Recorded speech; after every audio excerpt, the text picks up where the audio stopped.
हमारे देश की सियासत में इन दिनों दो नामों पर ज्यादा चर्चा हो रही है। पहला प्रधानमंत्री नरेंद्र मोदी और दूसरा विपक्षी दलों का गठबंधन, जिसका नाम है इंडिया अलायंस। 5 राज्यों के विधानसभा चुनाव में देश ने जहां मोदी की गारंटी का मैजिक देखा और बार बार बीजेपी के नेताओं की तरफ से कहा जा रहा है कि मोदी की गारंटी पर मोहर लगी है, तो वहीं विपक्ष की तरफ से लगातार अपनी मजबूती की बात कही जा रही है। विपक्ष की तरफ से विपक्ष की एक और हार का साक्षी चुनाव रहे। 3 राज्यों में कांग्रेस की बड़ी हार हुई है। हालांकि तेलंगाना में कांग्रेस ने जीत हासिल की है। ऐसे में खुद को मजबूत करने और एक साथ चलने के लिए विपक्ष एक बार फिर से एकजुट हुआ है। हालांकि चुनाव के दौरान कुछ इस तरह की आवाजें आ रही थी कि विपक्ष में एकता नहीं रही, बिखर रहा है। लेकिन अब एक बार फिर से जिस तरह से सांसदों का निलंबन हुआ और जो दिल्ली का माहौल गरमाया हुआ है सियासत का, उसके बाद फिर विपक्ष ने अपने आप को एकजुट करने की दिशा में कदम बढ़ा दिए। दिल्ली में मंगलवार को विपक्षी दलों के गठबंधन यानी इंडिया गठबंधन की एक मीटिंग हुई, जिसमें कई बड़े फैसले हुए। लेकिन सबसे बड़े सवाल का जवाब जो चल रहा था कि पीएम आखिर कौन है, तो उसको लेकर भी अब चर्चाएं शुरू हो चुकी हैं और वो मल्लिकार्जुन खड़गे के नाम पर बात आकर ठहरी है।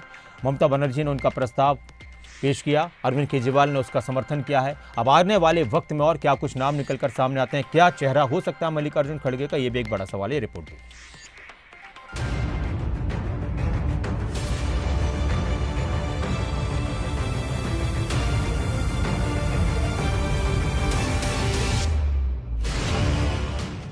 सत्ता के सेमीफाइनल कहे जाने वाले 5 राज्यों के चुनाव में जब विपक्ष के हौसले मोदी की गारंटियों के सामने धूल फांकते नजर आए, तो विपक्ष के नेताओं में ऐसी खलबली मची कि सभी फिर से एकजुटता का राग अलापने लगे और इसके बाद महामंथन का दौर फिर से चल पड़ा। दिल्ली में मंगलवार को विपक्षी गठबंधन INDIA की एक बड़ी मीटिंग हुई।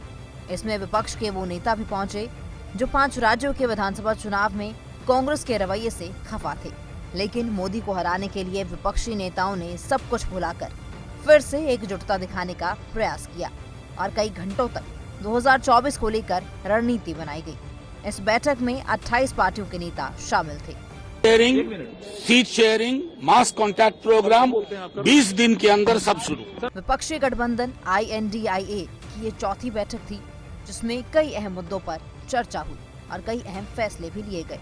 बैठक में 2024 के लोकसभा चुनाव को लेकर सीट शेयरिंग का मुद्दा चर्चा का केंद्र बना रहा। बीजेपी के खिलाफ 400 सीटों पर कॉमन कैंडिडेट उतारने के टारगेट पर बात हुई।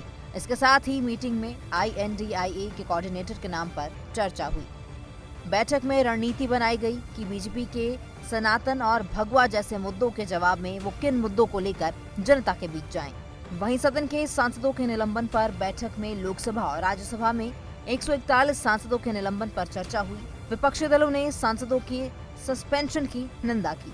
इंडिया गठबंधन की बैठक हुई है जी, और सभी दल बहुत जल्दी टिकट बांट करके मैदान में जाने के लिए तैयार है। सहमति बन गई। बहुत जल्दी सीटें डिस्ट्रीब्यूट होंगी और हम सब लोग जनता के बीच में दिखाई देंगे। वहीं बैठक में कई अहम फैसले भी लिए गए। सभी ने एक साथ मिलकर काम करने पर सहमति जताई। फैसला ये भी हुआ कि विपक्षी गठबंधन देश भर में 8 से 10 जनसभाएं भी करेगा। अच्छा रहा, अभी शुरू होगा, कैंपेन भी शुरू होगा, सीट शेयरिंग भी होगी, सब होगा। कन्वीनर को लेकर सर कोई चुना गया? कन्वीनर को लेकर कोई बात नहीं अभी। विपक्षी गठबंधन में सबसे बड़ा पेंच सीट शेयरिंग को लेकर फंसा हुआ है। लेकिन बताया जा रहा है कि इस मीटिंग में सीट शेयरिंग पर कुछ स्थिति साफ करने की कोशिश हुई है। हालांकि मीटिंग के बाद बाहर निकले नेता अगले 20 दिनों में सीट शेयरिंग पर फैसला होने की बात कहते नजर आए। सीट शेयरिंग को लेकर ही मेन बातें हुई हैं। जितनी जल्दी हो सके सीट शेयरिंग हो।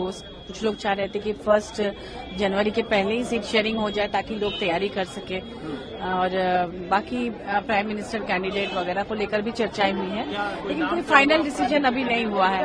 अभी कोई फाइनल डिसीजन नहीं आया है, अभी नाम तय नहीं हुआ है। बस अभी खाली प्रपोजल्स आए हैं, और मतलब प्रपोजल्स नहीं, वो सब मिल बैठ के बाद में होगा, चुनाव जीतने के बाद होगा, ऐसा सब लोगों ने कहा। सीट शेयरिंग के इतर सवाल विपक्षी गठबंधन के नेता का भी है।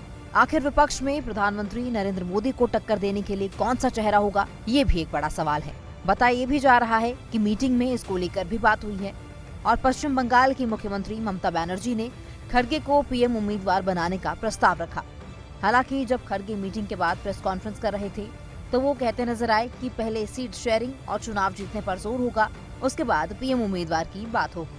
बहरहाल विपक्ष फिर से एकजुट हो गया है। मोदी और बीजेपी को हराने के लिए फिर से विपक्षी नेताओं के हाथ मिल गए हैं। लेकिन अब सवाल ये है कि क्या विपक्षी नेताओं के दिल भी मिल चुके हैं, या फिर सत्ता के सेमीफाइनल कहे जाने वाले विधानसभा चुनावों की तरह सत्ता के फाइनल में विपक्ष फिर से बिखरा बिखरा नजर आएगा। डेस्क रिपोर्ट, खबरें अभी तक।